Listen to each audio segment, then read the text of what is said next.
بسم اللہ الرحمن الرحیم۔ السلام علیکم ورحمۃ اللہ وبرکاتہ۔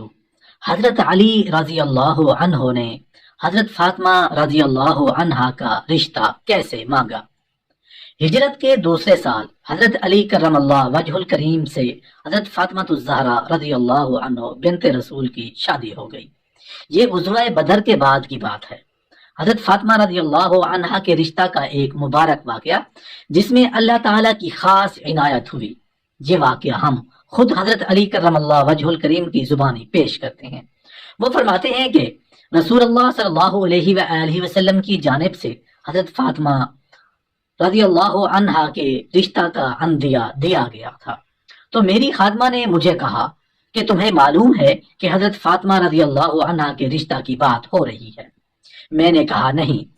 اس نے کہا، یعنی خادمہ نے کہا کہ اس کے رشتہ کا عندیہ دیا جا چکا ہے، تمہیں کیا چیز مانے ہے کہ تم رسول اللہ صلی اللہ علیہ وآلہ وسلم کے پاس نہیں جاتے تاکہ وہ تمہارا حضرت فاطمہ رضی اللہ عنہا سے نکاح کر دیں؟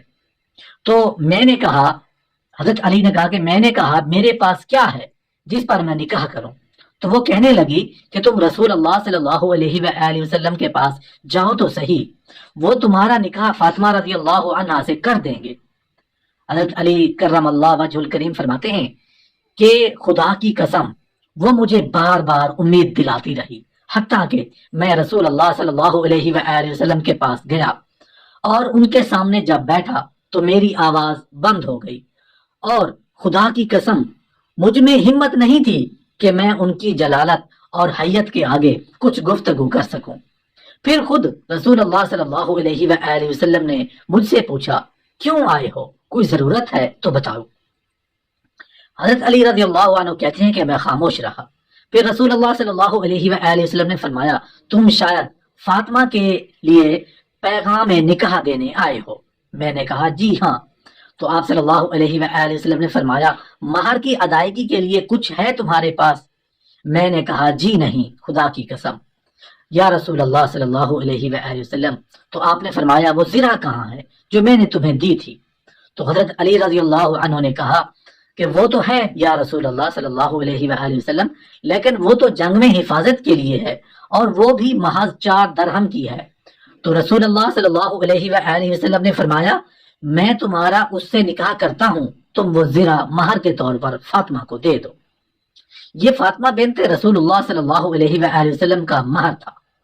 پھر آپ صلی اللہ علیہ وآلہ وسلم اپنی صاحبزادی کے پاس تشریف لائے اور فرمایا کہ علی نے تمہارا تذکرہ کیا ہے، یعنی پیغام نکاح دیا ہے۔ تو حضرت فاطمہ رضی اللہ عنہا خاموش رہیں، تو آپ صلی اللہ علیہ وآلہ وسلم نے ان کا نکاح کر دیا۔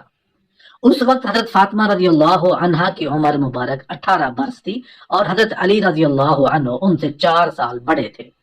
حضرت فاطمہ الزہرا رضی اللہ عنہا کی رخصتی والی شام آپ صلی اللہ علیہ وآلہ وسلم نے پانی منگوایا، اس سے وضو فرمایا اور اس پانی سے کچھ پانی حضرت علی کرم اللہ وجہ الکریم پر چھڑکا اور دعا فرمائی، اے اللہ ان دونوں کو برکت عطا فرما اور ان کی نسل میں بھی برکت ڈال۔ صحابہ کرام اور بنو عبد المطلب نے اس مبارک موقع پر بہت اچھا انتظام کیا اور حضرت حمزہ بن عبد المطلب نے اونٹ ذبح کیے اور لوگوں کی دعوت کی، اور حضرت فاطمہ رضی اللہ عنہا اپنے سسرال منتقل ہو گئی۔ یہ گھر اونچی 4 پائیوں، بھانت بھانت کے برتنوں، اچھے بستروں اور غالیچی سے مزین نہیں تھا، البتہ انتہائی بساطت اور تواضع کا گھر تھا۔ اس میں مینڈھے کی کھال بچھی ہوئی تھی، کھجور کی چھال سے بھرا تکیہ موجود تھا، ایک مشکیزہ، 2 مٹکے اور ایک آٹا پیسنے کی چکی تھی، اور یہ نبی کریم صلی اللہ علیہ وآلہ وسلم کے گھر سے دور تھا۔ کچھ دن کے بعد نبی کریم صلی اللہ علیہ وآلہ وسلم حضرت فاطمہ رضی اللہ عنہا کے پاس تشریف لائے اور فرمایا کہ میں تمہیں اپنے گھر کے قریب منتقل کرنا چاہتا ہوں۔ تو حضرت فاطمہ رضی اللہ عنہا نے عرض کیا کہ آپ حارثہ بن نعمان رضی اللہ عنہ سے بات کریں کہ وہ اپنے کسی گھر میں ہمیں منتقل کر دیں۔ آپ صلی اللہ علیہ وآلہ وسلم نے فرمایا کہ وہ پہلے ہی بہت کچھ کر چکا ہے، مجھے حیا آتی ہے کہ میں اسے کچھ کہوں۔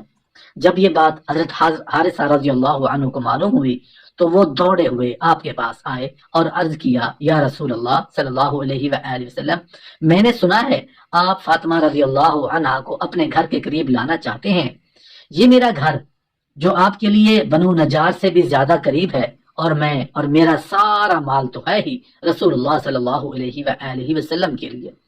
خدا کی قسم یا رسول اللہ، میرا جو مال آپ کے استعمال میں آتا ہے اور مجھے باقی ماندہ مال سے زیادہ محبوب ہے۔ تو نبی کریم صلی اللہ علیہ وآلہ وسلم نے فرمایا، تم نے سچ کہا، اللہ تعالیٰ تمہیں برکت عطا فرمائے۔ پھر آپ صلی اللہ علیہ وآلہ وسلم نے حضرت فاطمہ رضی اللہ عنہا اور حضرت علی کرم اللہ وجہ الکریم کو وہاں منتقل کر دیا اور دونوں وہاں قیام پذیر ہو گئے۔ تاریخ کسی ایسی خاتون سے واقف نہیں ہوگی جس نے حضرت فاطمہ رضی اللہ عنہا کی طرح صبر تقوی کو جمع کیا ہو۔ اپنی شادی کی ابتدائی ایام ہی سے حضرت فاطمہ رضی اللہ عنہا کے گھر کا کام کاج شروع کر دیتے، تو وہ خود آٹا پیستی اور آٹا گوندتی اور ان کی بالوں کی چوٹی کبھی آگے کے برتن کے چھو رہی ہوتی، کبھی زمین کو چھو رہی ہوتی۔ پھر وہ روٹیاں بنانے لگ جاتی اور ان کے زاہد منش مجاہد شوہر میں کوئی خادم جو گھر کے کام میں مدد دے سکے خریدنے اور رکھنے کی استطاعت نہیں تھی، بلکہ انہوں نے تو اپنی والدہ فاطمہ بنت اسد کو کہہ دیا تھا کہ میں فاطمہ بنت رسول صلی اللہ علیہ وآلہ وسلم کے لیے گھر کے باہر کے کاموں کی کفایت کروں گا اور آپ کے لیے فاطمہ گھر کے کام کاج کو کافی ہو جائے گی۔ حضرت فاطمہ تو زہرا رضی اللہ عنہا فضل زہد میں اس مرتبہ پر فائز ہوئی جہاں ان کے دور کی کوئی عورت نہ پہنچ سکی۔ وہ سچائی کی مبارک اور پاکیزہ مقام پر پہنچ گئی اور بقدر استطاعت اپنے والد کے نقش قدم پر چلتی، حتیٰ کہ ام المومنین حضرت عائشہ صدیقہ رضی اللہ عنہا نے اس میدان میں ان کی کامیابی کی گواہی دی اور فرماتی ہیں کہ میں نے کسی کو گفتگو میں فاطمہ جیسا سچا نہیں دیکھا سوائے اس شخص کے جس سے فاطمہ پیدا ہوئی، یعنی نبی کریم صلی اللہ علیہ وآلہ وسلم۔ اور یہی مبارک گواہی کافی ہے کہ حضرت فاطمہ صدیقین کے مرتبے پر فائز تھی اور ان کا ساتھ قیامت میں بہت اچھا ہے۔